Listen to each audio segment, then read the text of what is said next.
Indian Temples YouTube channel. On this channel we often talk about mythology, we talk about temples, we talk about temple architectures, we talk about temple history. So when I mention mythology, Indian mythology or the Indian education system has always been more about telling stories. There have been various stories that were told to us from generations. It may be from vocal medium, from word to word, word of mouth. Then later it was written in form of epics like Ramayana, Mahabharata, or through Vedas and Upanishads. Also in later times, maybe around 2000 years ago, various different forms developed to tell these stories. There were temple sculptures, there were performance arts, there were dances, there were acts. So these have always been coexisted. There has always been different mediums to tell the stories of our gods. One of those forms, sculptures, we often talk about on our channel, but today we thought we should talk about a different angle. We should talk about the dance, the form of dance to explain the stories. So for this purpose we have with us Dr. Hima Bindu. Welcome Hima to our channel. Let me first introduce you to Dr. Hima. She is a classical Indian dancer who specializes in Kuchipudi dance. She is a graded artist from Doordarshan. She has a PhD in dance, so she is actually Dr. Hima Bindu. She has performed at hundreds of different places, nationally as well as internationally. She has also delivered lectures on dance at multiple places in India, in USA, in Europe. And the best thing that caught my eye when I was looking at her profile is the research paper she has published. Her research area has all been the temple sculptures that depict dances. So her research papers are dancers during Vijayanagar period, dance and music literature from Kakatiya to Vijayanagar Empire, an outline of Sangeet Suryodayam. These were the research papers she has published. So today we have with us Dr. Hima Bindu. Welcome Hima. Welcome to Indian Temples YouTube channel. When it comes to dance, I am a total zero, or rather for any art. I don't know much about any kind of art, about painting, about sketching, about dances. So this is going to be a very new experience for me as well, a very nice learning experience I must say. So Hima, I would like first like to know from you, could you please introduce dance as a performing art? What exactly dance is, how it started, a basic history maybe? Yeah. So, hello everybody, and first of all I would like to thank Indian Temples and Dinesh ji for this wonderful opportunity to share the little bit of knowledge I have gained as a student and as a research scholar in dance. Dinesh, as you were mentioning that you were you are not much of knowledge into dance or performing arts. Well, I would like to say that even I am a kind of a beginner in this. I mean, I'm not a really pro in it, because there's so much to learn in our Indian arts that I think it would take a lifetime to understand everything. But yeah, I would definitely say that we have a lot to explore and learn about our roots, which actually, as you mentioned, that they form the very basis of our education system. Which in the annals of time we have forgotten, or maybe kind of shifted to a different, totally a different level of education, of what education is today.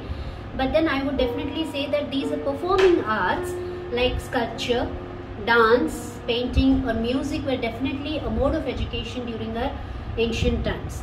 And as you said, coming to the beginning of dance, well, dance has a Indian dance. When it comes to Indian dance, it is basically not only a performing art, but it is somewhere it is linked to our mythology, to our Purana. So we can say that our basic culture of our Sanatana Dharma, what we call, is somewhere embedded in dance. So basically what we have, the first sightings of dance, what we can say is from the Natya Shastra, which is the first ancient treatise on dance and dramaturgy, written by Bharata Muni, who had learnt it directly from Brahmaji, because from our Trinity, Lord Brahma, Lord Vishnu and Lord Shiva, who are the Trinity. So from that, Brahma was a creator, and he had created the 4 Vedas, and from the 4 Vedas he has taken up different elements from different Vedas and created the 5th Veda, which is called the Panchama Veda, and that is dance. This he had done for a purpose that basically in the Satya Yuga, what happened is everything was very good. I mean, there was not much of anarchy, and people were they were quite sincere, and they were doing their duties in the accordance of what they have to do. So what happens is this kind of led them to a pleasure life, a comfortable life where you need not really struggle for anything. So that kind of led to more of pleasures and everything, and so people started forgetting what exactly is the responsibility and what is something which we have to do for the society. So Brahma decided that they have to be put into a form of an educational mode, which is also a very which has an aesthetic and a good look to see. So that's where he created this Panchama Veda called as Natya, wherein he incorporated dance, music, different kinds of music, different kinds of movements of body and everything, and created into it a gist called as the Natya. And then he taught this to Bharata Muni. Bharata Muni, he was the ancient dramatologist from our Sanatana Dharma, the Rishi.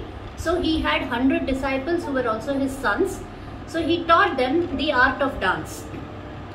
And then they all presented it once during the festival in the Swarga Loka, which was called the Dhwajarohana festival.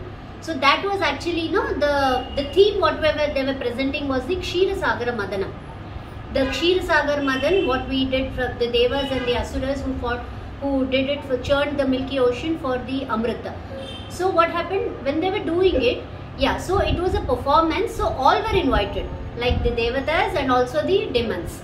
Both were invited. So what happens is, here you have seen that the demons did not get the nectar in the end. So they were kind of, how can you show this? I mean, they were seeing that and they got angry. They were like enraged that how can you show this? This is not done, this is not done. And then they started to disturb the whole event.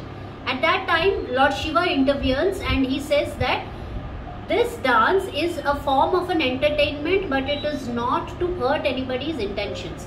So basically what is dance is, it tries to portray what has happened, and through that we learn what is good, what is bad, what has to be done and what has not to be done. So it's kind of an education to our mind and heart on our principles. So this is when the Rakshasas, the demons, they got pacified and the show continued. Now we still follow this. If you see that before a film comes or anything, we put that anything which is in, relating to this is purely coincidental and it is fictitious. So this has been a age-old practice right from the 2nd century, I should say that. 2nd century BC, in fact. So that is when the Natya Shastra was written by Bharata Muni, and then from the Swarga Loka, they all came to the earth, and then they spread the dance form into different areas, because it can't just stay in the heavens, it had to come back. So it came into the earth, and then they, along with his 100 disciples, he totally spread it out. So this is where the dance takes roots. And when he spread it out, it went into different regions. Like, it went into the south, the north, the east, the west, and it incorporated their regional flavors into it. So what is the regional beauty of the south, the regional beauty of the north? Everything got incorporated into it through time, and then that's how today we have our different Indian classical dances. And how did we come to know about this classical dances? That is through the visual images of what we are really grateful to our ancestors are the Indian temple sculptures. So that is where they have all been linked up. So this is the a very small story of the beginning of the dance and how it looks today. So this is the visual impression of our dance, what we get through our temple dance sculptures. Okay, you mentioned about the addition of regional cultures or regional folk arts in the dances. So maybe you can list down different kind of classical dances that are prevalent today in different parts of our country. Yeah. Different parts of our country. Yeah, actually, I can't say that today's classical dances are, they definitely have an influence of the older times, but then not everything is from the temple dance cultures. So today's dance, what we call as the Bharatanatyam or the Kuchipudi, the Kathak and Odissi and everything, these are all have different stories. They definitely have temples woven around their stories, but then everything has a different part. And basically, when it came to temple dances, I mean, dance in temple was a ritual, was a performing activity offered to the god. That's what I mean. This is a very popular thing which we know about our dance, when we can trace back to the roots of our dance. So like for example, we can take the Brihadishwara temple of Tanjavur. When Rajaraja Chola, he had appointed 400 dancers to be performing in front of the deity at Brihadishwara, Lord Shiva. And there were these 400 dancing girls who were like kind of offering their services to the temple through dance. So dance was a worship, dance was a prayer, dance was a ritual activity which was performed in the temples, and it was very important. So in the south it took that form. When it comes to the Puri Jagannath temple, there were the Gotipuas and the Maharis who were attached to the temples, and they were offering dance as a worship to the temples.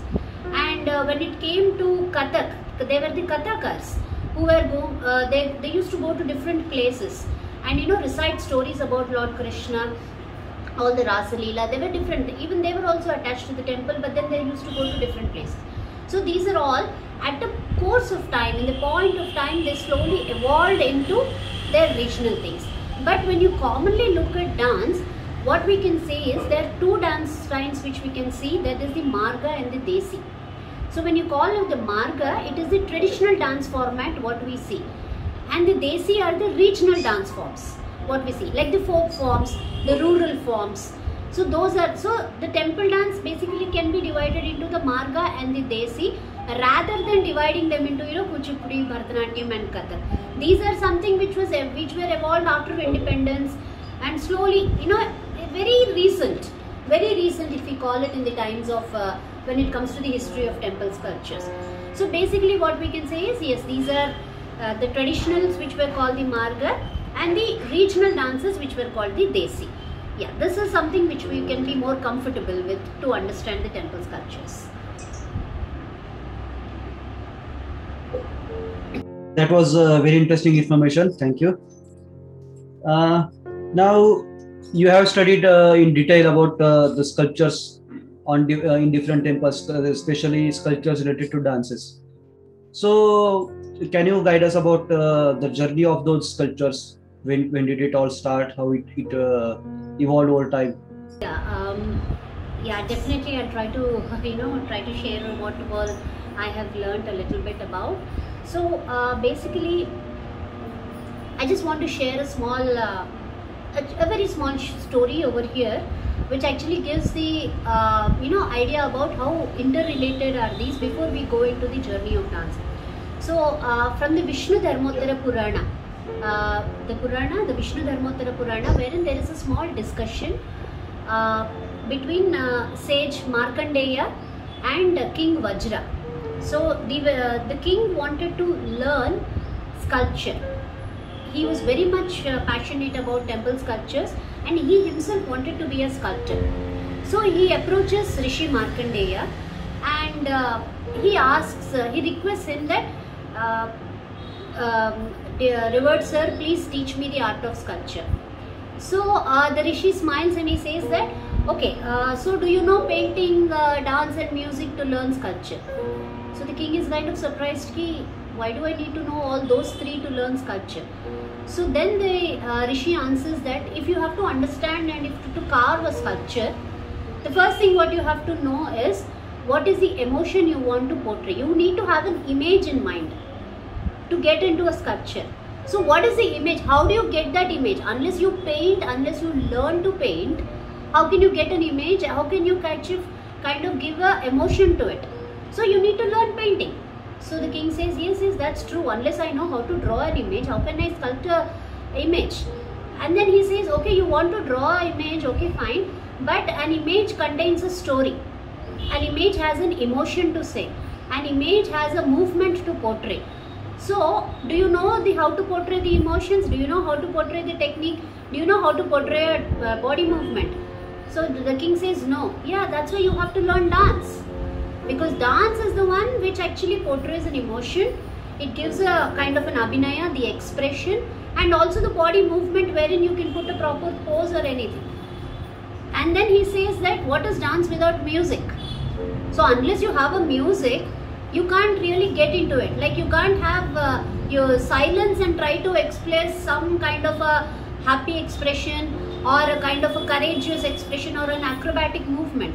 So you have to learn all these three, and only when you learn all these three is that you can get back to your sculpture thing.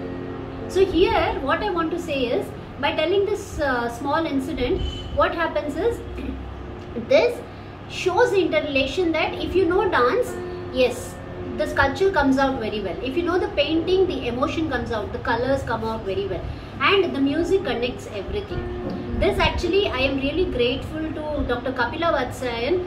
I mean, she just passed away very recently, but she is absolutely the best dance historian, what I can say, when it comes to Indian temples and literature. So this is from her book where I have read this incident. I should not say this is the knowledge I have gathered by reading in her book. In her work, and this is really which inspired me to go into my research also.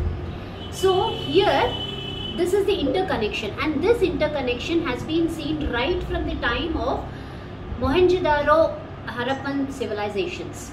So the first dancing sculpture, what we actually, the dance historians or the dance sculptures or anything speak, is the dancing girl of Mohenjo-daro, which is a very popular idol wherein you have this black lady, which she has, her hand on the waist and one hand, just left in hair, and she's standing very gracefully.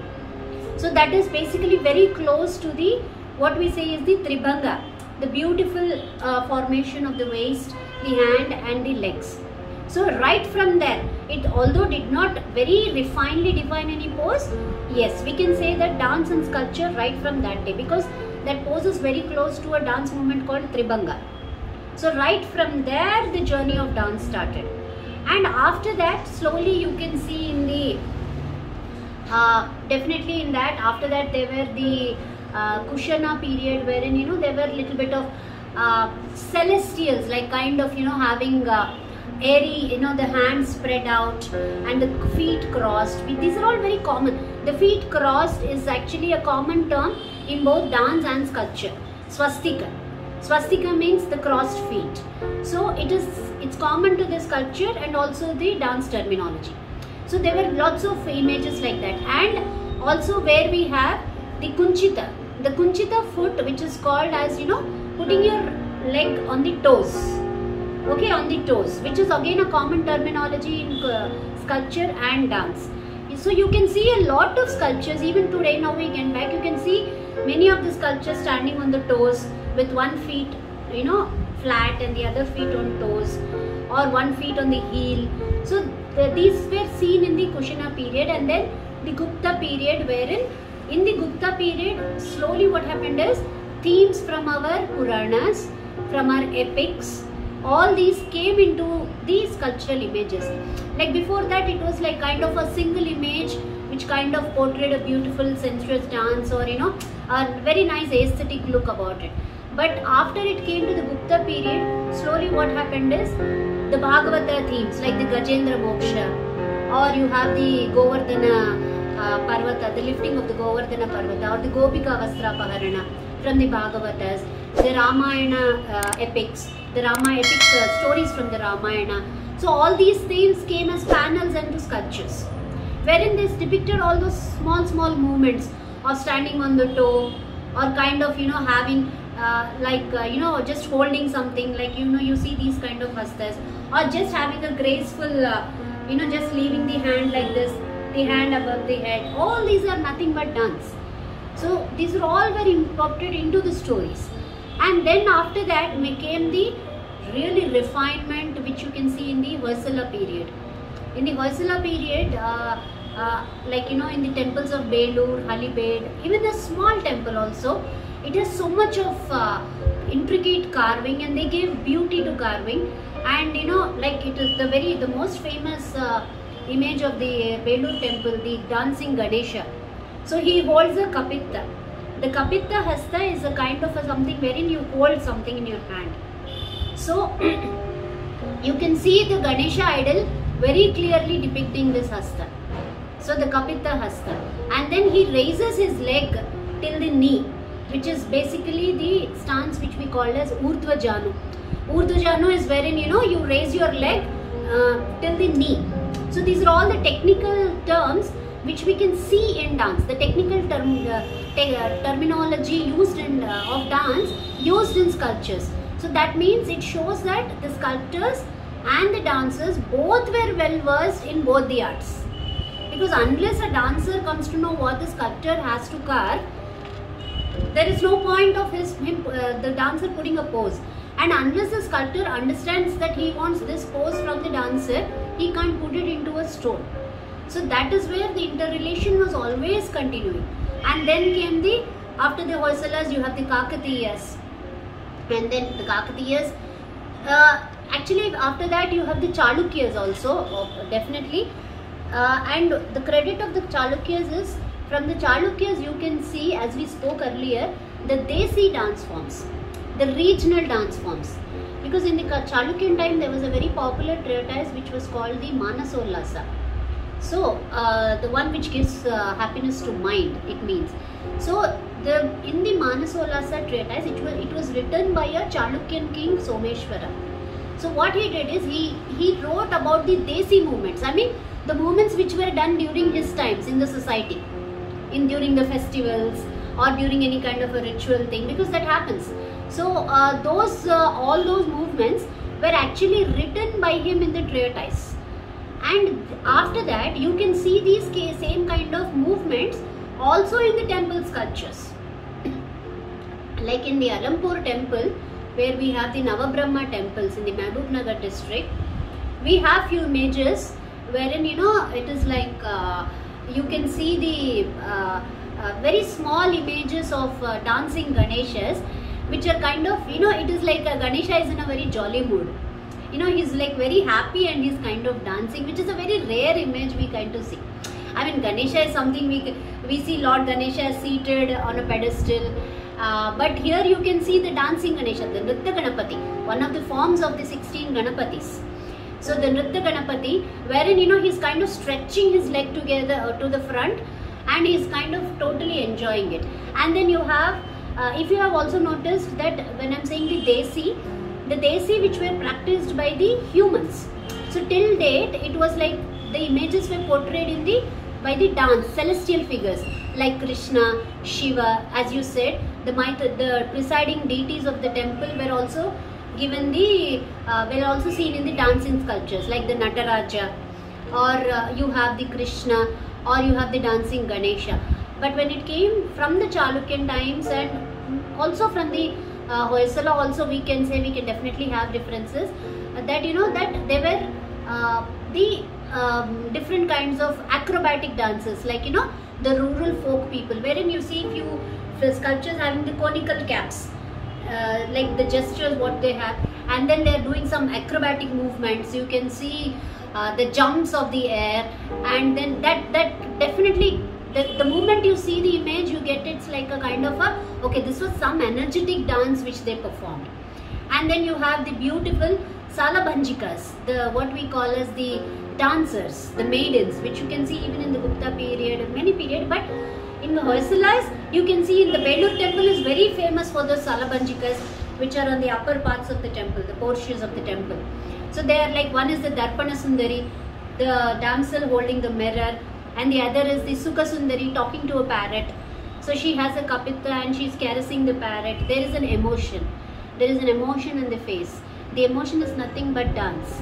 So the Salabhanjikas are called as one of the forms of dancers. here I would also like to say that these the Salabanjikas, actually they are kind of they are one of the form is the Nartaki, what we say, like one is the Sukha Sundari, one is a Darpana Sundari. So in all these, one form is called the Nartaki, and which means purely a dancer. So here we see different images of humans.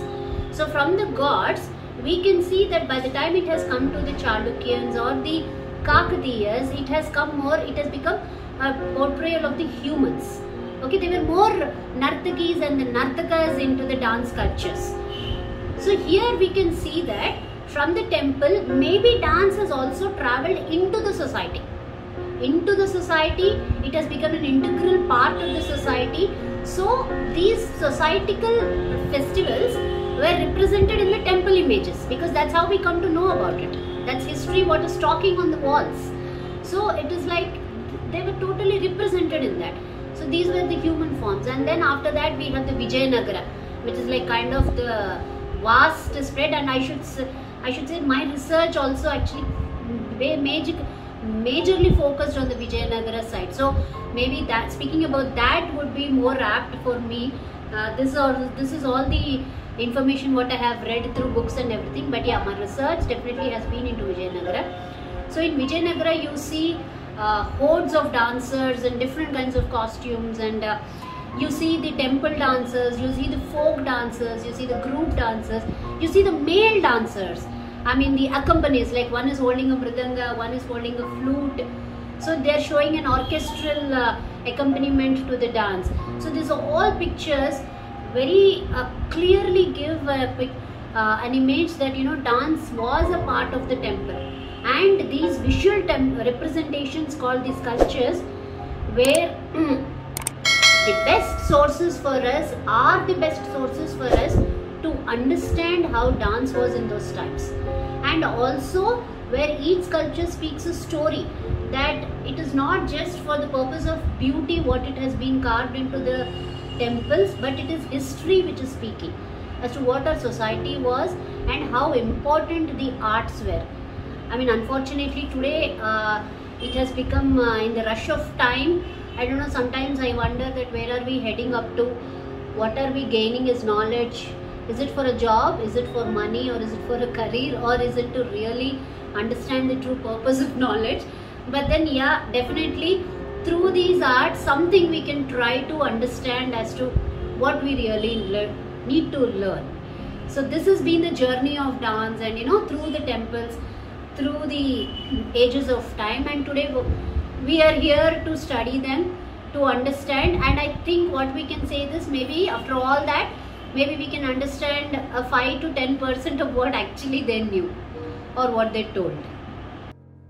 Yeah, you mentioned that you have often face the question where we are heading.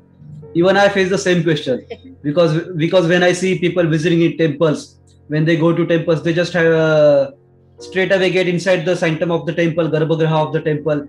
They just go to the deity and just come back. No, very few people, hardly 10% of them try to examine what is around in that temple, how things are going on, what are the kind of people that are present in the temple. So exactly. I have recently started learning few things. I hope many people get inspired, and they will also learn few things. That was very insightful information from you. I was just noting down many different things that I learned from this talk. About Natya Shastra, about what swastika exactly means, about how Ramayana was depicted in the dance. And especially one thing that caught my attention was Tribhanga, the word you mentioned. Recently there was a Netflix movie. There was a Netflix movie with that title, starring Kajol. There was a movie, and while watching the movie, I was wondering what exactly Tribhanga means. I thought because the movie showed 3 generations, the story of emotions between 3 generations, it probably meant Tribhanga. But now I realize that it was a dance pose, and I definitely have to Google for more information on that book. Tribhanga is based.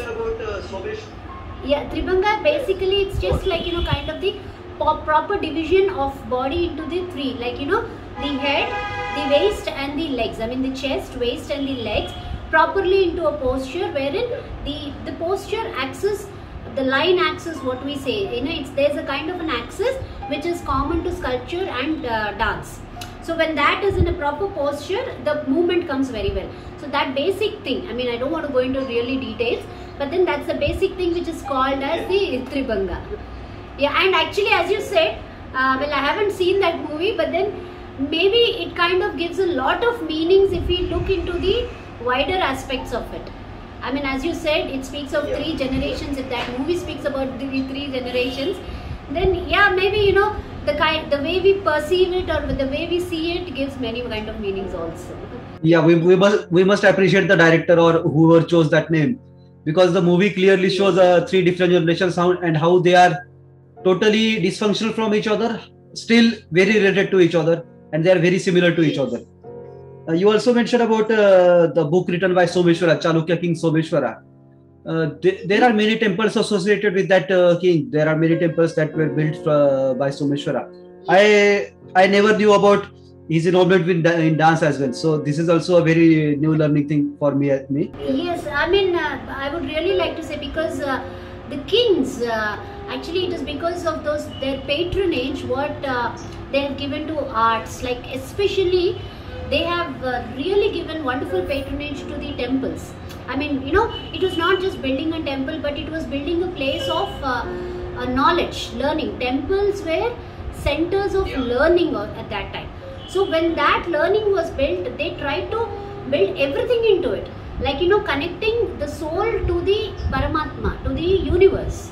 So it is like I really like the explanation. When I visited during my research visits, I visited the Lepakshi temple in Hindupur district of Hindupur village of Anantapur district, Andhra Pradesh. So the temple priest, I really would like to share this. I saw there were huge prakaras. If you see that, they are it's a very big enclosure. Vijayanagara was known for its big. It used to do larger than life things, whatever it do. So the temple complexes were kind of huge. I was very surprised to know that the Nandi which stands over there somewhere in the outside the village was actually first inside the temple prakara. That was the first prakara from which the devotee would enter the temple. But then slowly the prakaras went into the cities, the village spread and the temple got small. Whatever we have today is the 3 prakaras what we see. So I was very surprised to notice the pillars having images of parrots, birds, elephants and different flowers and everything. So I asked the pujari, the priest who was there, he was very helpful to me and he guided me all over the temple. So, and he was actually, I was very surprised to see him, because he didn't want us to, as you said, he just didn't want us to go look at the deity, ek baar namaskar kar lo, or the time we are in the temple, we are so busy asking him that God give me this, God give me this, God give me this. We are not understanding what he already gave us. So the priest was saying that, are you here to just visit the temple or have a look? I said, I am here to research. So please, I have the time, give me time. So he came with me along the temple, all around the temple, and he showed me. So I asked him that why are all these pillars present, I mean differently of birds, animals and everything. That's where he said that the Vijayanagara temple was very much on the theme that all the soul, all the entities, the life or the creation, everything revolves around the Paramatma, which is the main presiding deity in the temple. So the temple is like our heart, and whatever we do, it revolves around us. Just like that, in that, like all these birds, animals, women, dancers, musical accompaniments, everything are a part of life, and we all revolve around the Paramatma. And that's why we have to take a complete circle of the temple and then go and visit the deity. So that was the theme which they portrayed in their temple sculptures. They were actually showing the purpose of life in those sculptures. So that is what is everything about, all about in our temple sculptures, what we can say. I mean, maybe the real reason of going to a temple is to be understood by us. Okay, I am totally like mind blown right now. I'm going blank. What to say next? So, anyways, you mentioned Yeah. about different dance forms. You mentioned about how they were divided from over the time. Also, you mentioned about different varieties, different dance forms, from different kind of dynasty, different times of dynasties. One thing I was always curious about when I visited the cave temples of Badami, I saw Shiva idol where he had 18 arms, and here every arm was in a different pose. And I was told that every hand movement or every hand gesture there represents or connects to a dance pose in Bharatnatyam. So I'm sure there are many more such idols present in different temples. So maybe if you can guide about a couple of them. Actually, yeah, uh, um, definitely we have these idols of the our deities, especially Shiva. When it comes to Lord Shiva, he's the cosmic dancer, as we all know, and it is through him that dance has been into us. So he's like kind of personified as Lord Nataraja with different hands, and he has different avatars in Nataraja. Like you have the Gajasara Samhara Murti, where the dance where he did after slaying the demon Gajasura, or the Sandhya Tandava, which he did it in with pleasure, with happiness, with goddess Parvati and all the other deities accompanying him, or music.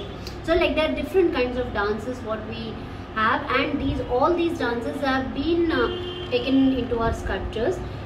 Just as you said of the Chalukyan temples, I would like to mention about few temples wherein we have this Ramappa temple in Varangal, wherein the roof panel, if you see the roof, I don't know how did they really get into the roof and do that, but then like when you lift your head and you see, you have these 4 panels like which are cut into triangles, and then each panel depicts a Nataraja, the dancing lord of Shiva, the dancing images of Shiva, wherein one panel is of the gods kind of bowing to him, and the other which he has a trident in hand and is dancing.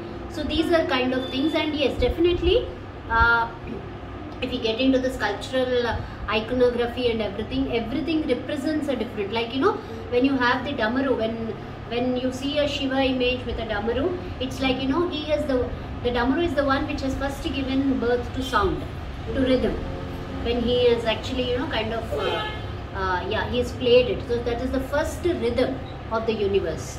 So that represents that from here rhythm was born. And when he first stamped the foot, like many times you see in the Nataraja images, you see a demon being crushed under Lord Shiva's feet. There's a small dwarf-like figure, who is crushed under Shiva's feet. So he's called the Apasmara Purusha. So that he is actually a kind of a demon who signifies the ignorance in us. So when you go to God, first thing is you have to shed away your ignorance. You should shed away your pride. You should shed away everything what you call yours, and then you have to surrender to him. That's only the time wherein he becomes yours. Okay, so you go with I have everything, and when you go to God, so he says that you already have everything, why did you come to me? So that's a kind of a thing. So that demon signifies that our ignorance or our pride or anything is just crushed under the feet of the Almighty. So and that is where we get true enlightenment, and then surrender to him with a total heart. So that is what is actually the significance behind the demon under Nataraja's feet. And also then after that he's into different kinds of Nataraja. I mean, I as you said, it's like so much of so many figures. And then I would like to also mention here that in Ramappa temple, just as how we saw the Nataraja images, in the Vijayanagara temple, again of the same Lepakshi, you see Shiva not only being a dancer but also being a spectator. He's a kind of a chief guest to the audience, and Rambha, the celestial Apsara, she's dancing in front of him. and she's been trained by one of Shiva's attendants, Bringi. So it's like, you know, Shiva has taught to his disciple Bringi, and he has taught to her disciple Ramba, and now he's presenting his, it's like the Sishya and the Prasishya. So when the Prasishya is presenting in front of the Guru, obviously that's a kind of a tension which is being created.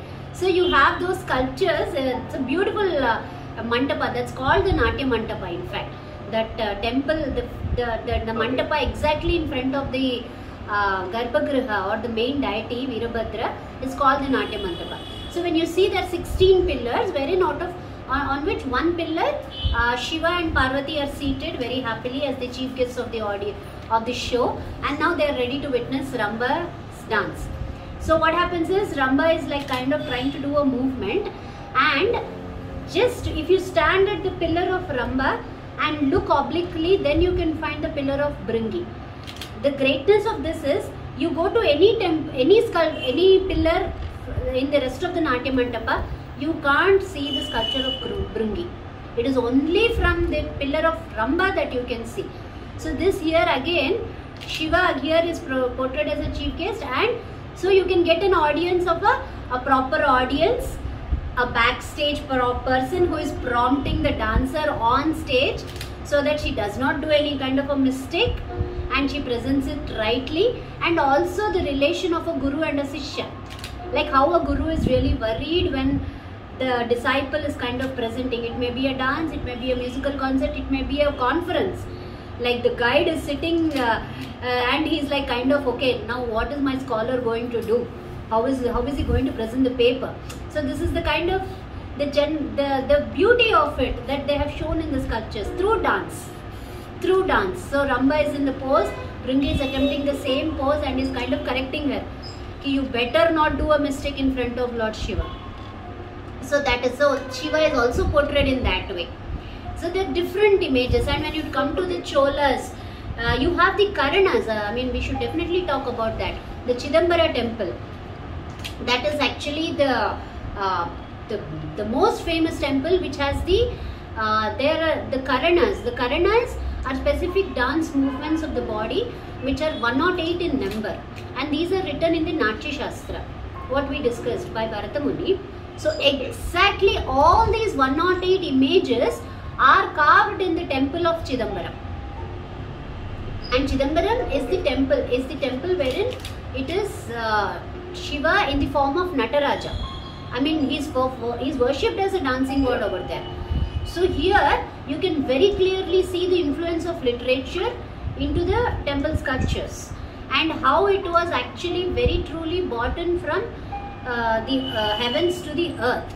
You can see those, and it has beautiful paintings. And not only the temple of Chidambaram, you have the same Karanas in the temple of very closely in the Sarangapani temple, in the Kumbakonam temple, and very I have read this research about another very famous guru and artist, Dr. Padma Subramaniam. Her work was totally into this. I mean, her life work is into the reconstruction of these Karanas into dance movements. It's because of her we come to know about all this. So she has also seen that these same Karanas were also in the Indonesian temples. In the temples of Java, there. So dance has travelled. Whether it has travelled from there to here or here to there is always a matter of history, and it is always a matter of debate and everything. But yes, our dance, I mean, these 108 Karanas seen over there is definitely an example for us that Shiva was an image, he was a global image. I mean, he was a global deity, and the dance, and it was dance which was very popular. His form of dance was very popular. So this is a vivid, a wider picture of what we get, and this is this has been the point of study to many of the research scholars even till date. So this is one thing which I would really like to mention over here.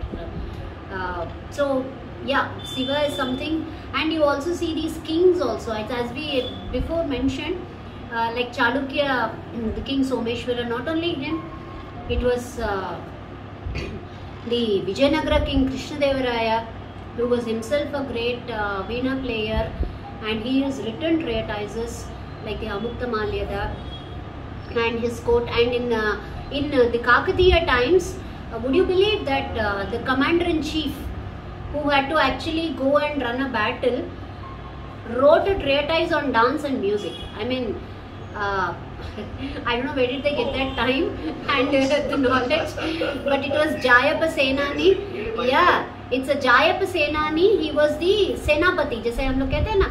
So he was the commander-in-chief of Prataparudra, the king. And he was the one who actually wrote the treatise Nrityaratnavali, and the one who actually built the temple of Ramappa. I mean, he was the main person who was behind the temple, building of the Ramappa temple, and he himself was a scholar of dance. And so that is where, I mean, everybody was knowledgeable, and they tried to give their best of the arts to us through the temples, through the temple dance sculptures. Because if it was not for those temple dance sculptures, we would have never known all these. That was really informative. And good thing about the way you speak. Whenever I get a doubt in my head and I just note it down, that next thing I'm going to ask this, you already answered that. I was about to ask you about the Nataraja sculpture in Chidambaram temple, and before I could ask, you already answered that. Yeah. And also thank you very much for bringing about the topic on Kakatiya dynasty, because we often see sculptures from Hoysala temples, from Chola temples, or from Pandya temples being shared everywhere. But there isn't much of information, or rather the information from Kakatiya temples are not very much spoken about. So thank you very much for bringing that in the limelight. Okay, so you mentioned about the Nataraja idol, where the principal deity of the temple is in dance form. So the principal deity, the main deity in the Garbhagriha is a dancing sculpture. So are there any more temples where you see the main principal deity in a dancing form? Well, as of this is Chidambaram. It's Chidambaram because that is where he is worshipped as one of the forms of Nataraja, and Chidambaram is the temple where Shiva is the dancing lord. The other temples, they do have images of Nataraja and everything, but then they are not the principal deities, as you know, as if worshipped in the Garbhagriha. So Chidambaram is like it is like Kasi to the dancers, or Tirupati to the dancers. You know what they say, na? It is like the abode for the dancers. So yeah, that is one thing, because that was the first place which is believed that Shiva took the form of Nataraja and he danced, and so that is where the temple came to be built also. So yeah, that is the place. For our audience, I would like to inform HIMA has recently started an establishment called Muva Nritya Raga Nigamam, and this establishment is specially made for promotion of Indian classical dances. She also has this organization also has a YouTube channel where they talk about different kind of folk dances, different dances from the sculpture of the temple. And in fact, I'm really looking forward to starting a series with HIMA regarding the same topic. So yeah, that part I had missed while introducing you, so I'm just putting it out there. Okay, apart from the sculptures, apart from principal deities, is there any mention of dances in the different kind of maybe inscriptions in the temple, or the words that were written in the temple or about the temples? Yes, definitely, because I would like to say that my knowledge is very much limited here, but yes, I would definitely like to say that almost all these main temples definitely carried out inscriptions, because inscriptions were something which told about how the temple was built, or what were the kind of contributions made to it, or what were the things of the society which were being done through the temple, because the temple was so rich during those times that it would fund the activities of the society, which we see even now also, you know, in these huge big temples wherein we have trusts and everything. So it was the same in the olden days also. So here I would like to mention about the Tirumala Tirupati Devasthanam, wherein, you know, they have actually published a total set of inscriptions written on the walls of the temple. So they have it published as a material, the TTD inscriptions, in which I could actually find out a few inscriptions which related to dance. especially of the Devadasis. So Devadasis here are basically, as the term refers, they are the dancers who offered themselves to the service of the Lord through dance. So they were devoted. They completely dedicated their life to the temple and the dance, and they were patronized by the temple and by the king. They were honored. I mean, they definitely had a very, very respectable position in the society, wherein you have few kind of inscriptions wherein you mention that the Devadasi was carried in a palanquin, and it was like, when you have these festival processions, like the main Utsavam, the kind of procession festivals, like the Brahmotsavas, or the wherein the processions are taken, the idols are taken into processions. So it was like, first the Devadasi should come and she should offer the arati, and then only the idol moves. So these are the kind of certain inscriptions what we have, and also the kind of inscriptions wherein the temple, like there are certain names where we hear in the temples, like the Chikkayasani and the Govindasani. These are all the temple dancers who were devoted to the Tirumala temple, and so they were like given a lot of contributions by the temple. And not only they were given, but they were so forward. They used to help the temple build water canals, irrigational canals, or the kind of chaul trees for pilgrims to rest when they come to the temple. So they used to donate this money for the construction of different mantapas in the temple, or for the activities of the temple to the society. And then there were different kinds of acrobats. The Vipra Vinodini is what you call. Vipra is a learned person, and Vinodini is the one who entertains.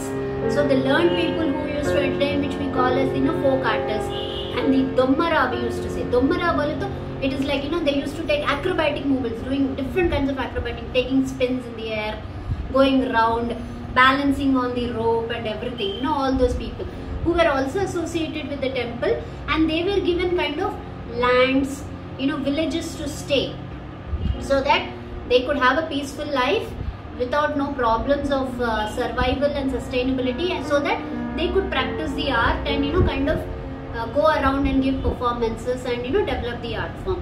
So you have different inscriptions which are relating to this also. And then you also have special the Devadasis or the temple dancers who were given the special privileges, like unless the Devadasi comes, the festival doesn't start. She was sent a palanquin, wherein she used to sit in the palanquin and come. And also a very, very interesting inscription which I collected from the Vitthal temple in Hampi. So here what they used to do is, the dancers, they used to have these mirrors, right, where they used to dress themselves. So these mirrors were actually put into an exhibition, like exhibits. They were displayed as exhibits, the mirrors used by the Devadasis. So they were so beautiful that all those people used to come to see those mirrors. And to come and see those mirrors, they had to pay a small tax, a kind of a ticket to the exhibition. Okay, and that tax used to be used for the benefit of the society. So the tax collected from the exhibition of the mirrors used by the dancing girls were again exhibited. And then there is when you go from the Hampi temple, when you are traveling to the Achyutarama temple, there is a long street, Achyutaraya temple, there is a long street which is called as the Pushkarini street also, and it's a processional street. So that was also called as the Sulai street. So that is one of the main important streets where the dancers resided also. So that was also mentioned in the inscriptions. And so there are different inscriptions which speak about the position of dancers in the society, the kind of contributions they made to the society, the kind of contributions they got from the society, and also the privileges which were given in the society. So all these kind of give us a picture that definitely dance was one of the very main popular form of I should say as an infotainment, not entertainment, infotainment, because it used to give learning, information, and at the same time also delight the audience. Like you have the Mahanavami Dibba at Hampi, which is a grand platform. It is called the grand platform. So wherein, you know, the main festival, 9 days festival, that's also the inscription which is mentioned. The 9 days festival of Dasara used to be celebrated, and you have these chronicles of the foreign travelers mentioning this festival. Like there were dancers, beautiful dancers who used to dance on the platform, wherein, you know, all the dancers went in procession nearby the platform and everything. So all these inscriptions and chronicles, they throw light as to how dance was present in those days and how they were written even on the temple walls. It is indeed a great thing that, you know, these all were written on the temple walls so that we come to understand how important and what is the relation. Unless they mention on the temple walls, again we didn't have any idea about it. So again it is a interconnectivity. So because of sculpture there is dance, and because of dance there is sculpture. So that's how it goes. It's a circle. Yeah. That was very interesting information overall. Today has been a great day for me as a learner. I'm learning so many things today. Okay, you mentioned about different kind of storytelling mechanisms, dance and sculptures being some part of them. So you have studied dance in detail, in a lot of details. You have visited many temples. You have seen many sculptures. So when it comes to a way of telling a story or a medium of telling a story, what difference do you see in these two mediums, the dances and the temple sculptures? See, one thing what we can say is definitely we can divide. When we see there is definitely a demarcation here, wherein there is the temple walls or the temple sculptures have given importance to both of them. So while like for example, you take the Tadipatri temple. In the Tadipatri temple, we have the Venkatramana temple, which is called, which is very popular because of the beautiful theme what it has on its walls. So when you're taking the Pradakshina, you have, like, you know, these 3 panels of sculptures which actually completely exhibit the story of Ramayana right from the start till the coronation of Rama.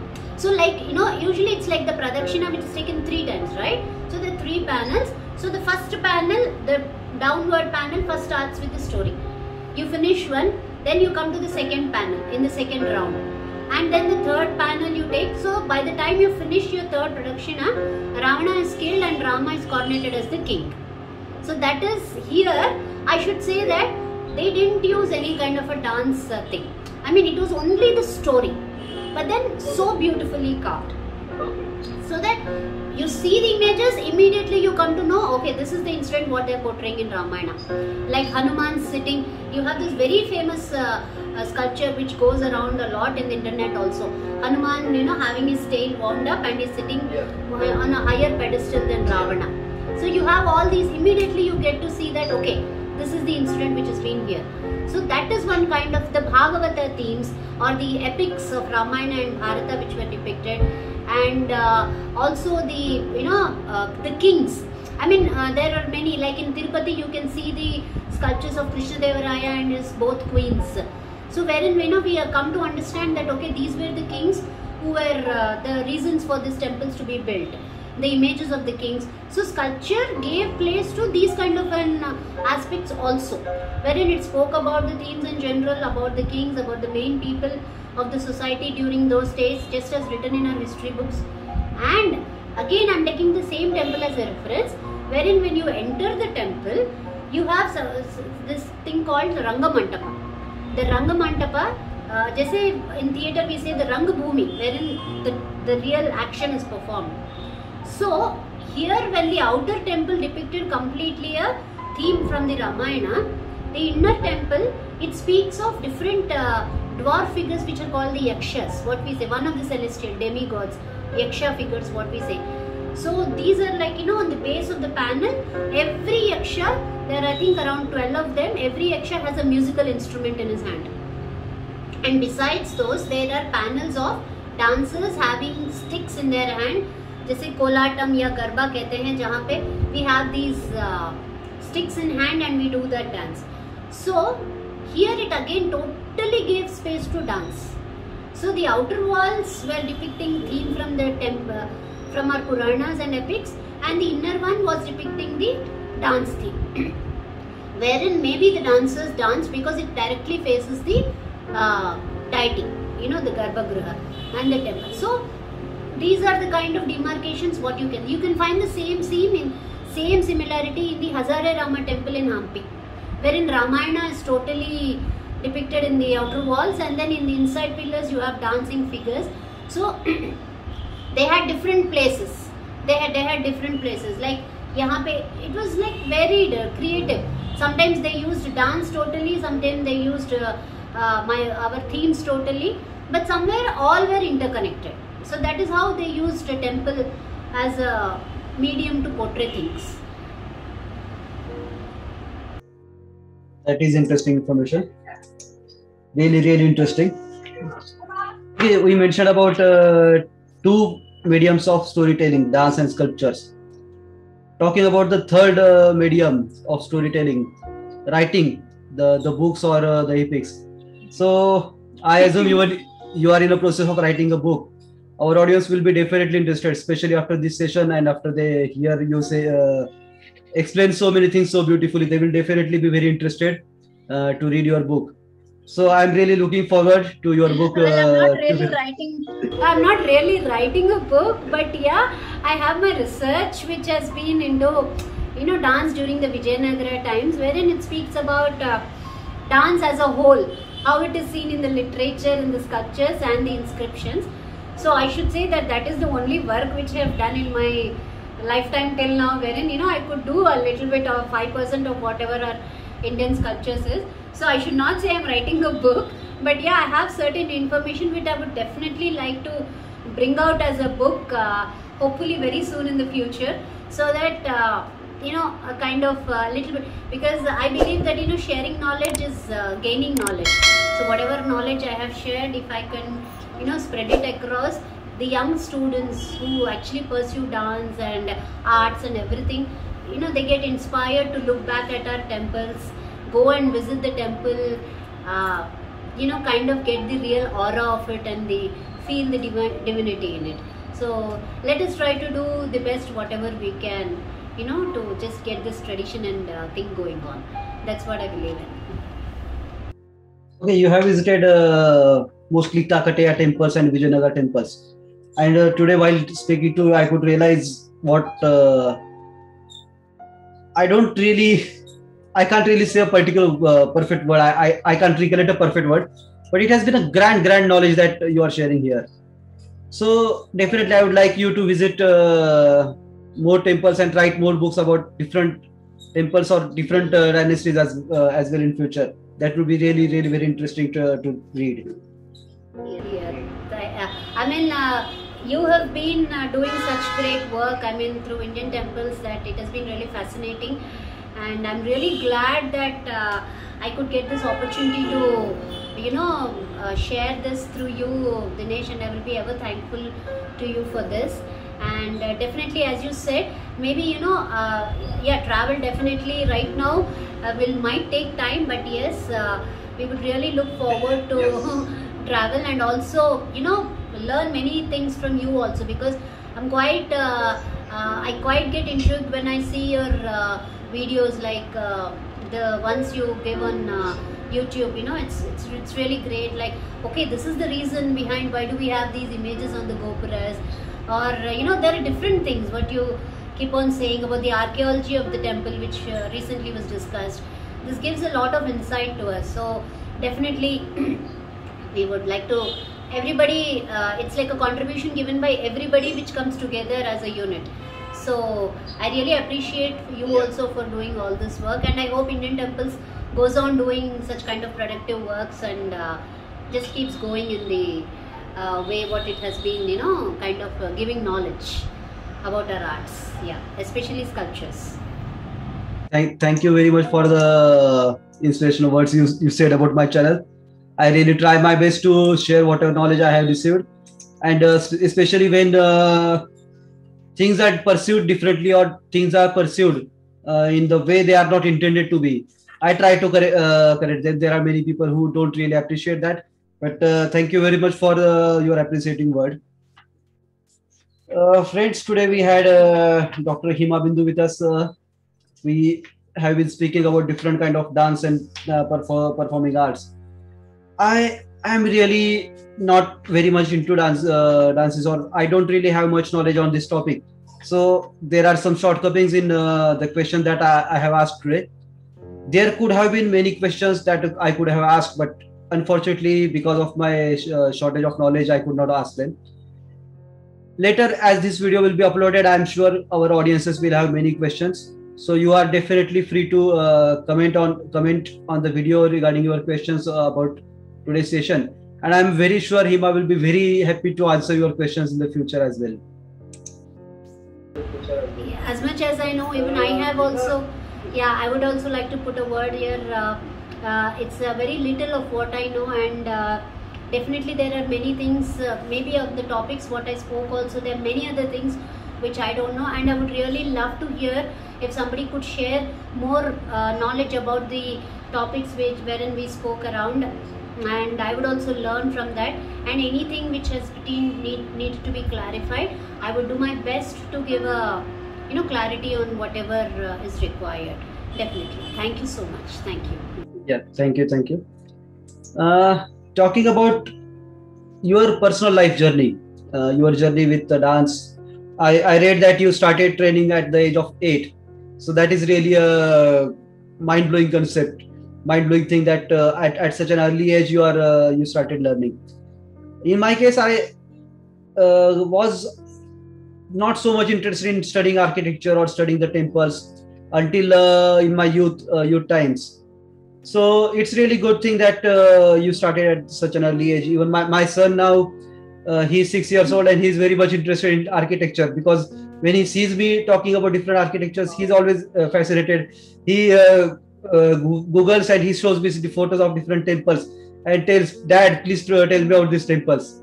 So anyways, getting back to the topic, I would like to know your life journey, how it all started for you, how your journey with dance started.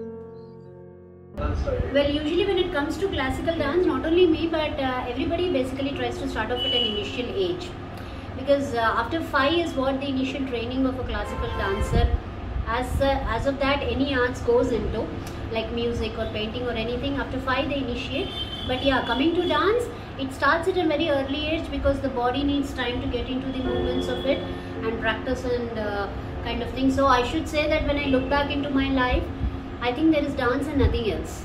I mean, I don't really recall myself having a different life apart from dance. So it has been always going into, going to school, coming back, going to dance classes, practice, come back. And then after a point of time, I realized that definitely I had options of going into mainstream educations of MBAs and MCAs and everything. Definitely I did have that, but then my mind was not really set upon it. Somehow I couldn't really relate myself to it.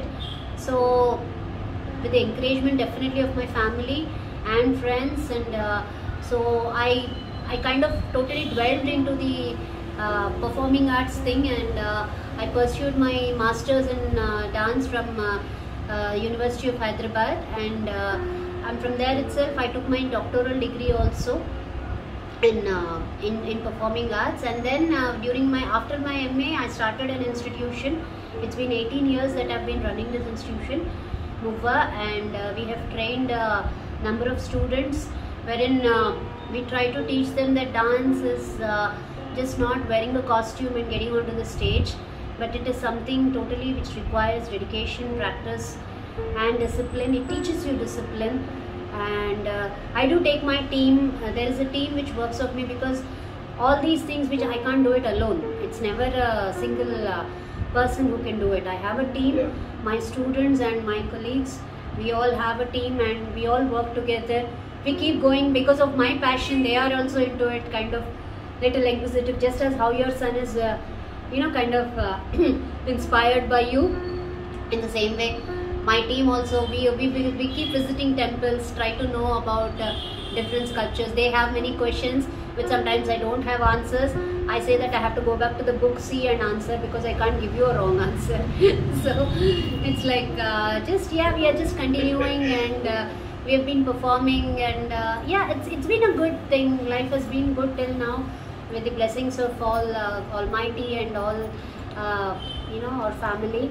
And I hope that we continue in the same way, giving as much as knowledge what we can give through dance, and these kind of programs wherein interaction with you, interacting about our subject, definitely gives us a motivation that okay, we can work. There are people who listen to this.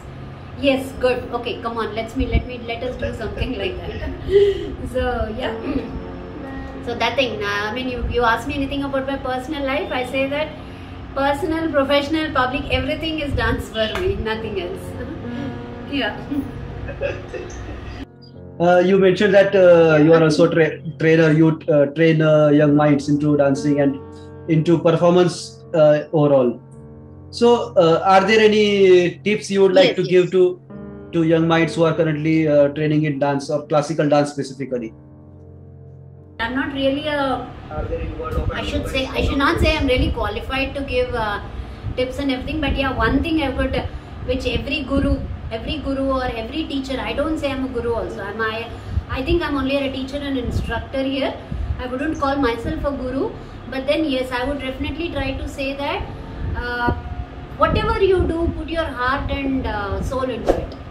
It might be dance, it might be archaeology, it might be computers, it might be anything, but you put your mind into it. And when it comes to dance, dance gives you a discipline, because you have a proper way of doing it. So it gives you a discipline. It gives you a discipline between the teacher and the student. The kind of a guru, it develops a bond of a guru sishya, which is very, very deeply rooted in our culture.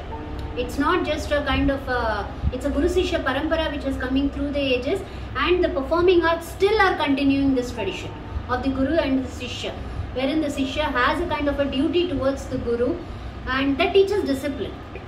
That gives us focus. And dance, because we do multitasking in dance, wherein our mind is thinking about an emotion, our hands are doing a movement, our legs are doing a movement. So we definitely learn how to multitask things in life also because of that, and it increases definitely our health. It's a best exercise. What I can say, if you look it in terms of exercise, it is exercise. If you look it in terms of an art, it is an art which combines exercise. So everything, even the mind is also regenerated through dance. So yeah, you should have discipline, focus, and just keep pursuing it, not for the heck of it, but with a love towards it, because that is where it all ends up. So you are enjoying it, then you can really understand the beauty behind it. That's what I would like to say to any of them who are pursuing dance. And I think most of them, they have been doing absolutely wonderful work. The youngsters of today, through the channels and everything, they're not leaving. They're just not waiting for somebody else to come and kind of give them, but they themselves are coming up with creative ideas, which is really wonderful. And I would really like to see this younger generation do a lot of things towards our Indian arts. Yeah. Thank you for this word of advice, Seema.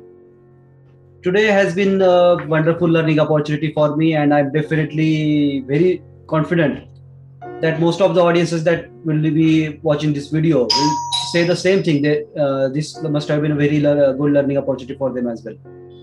I wholeheartedly want to thank you, Hima, for giving us time, speaking to us and educating us on different topics.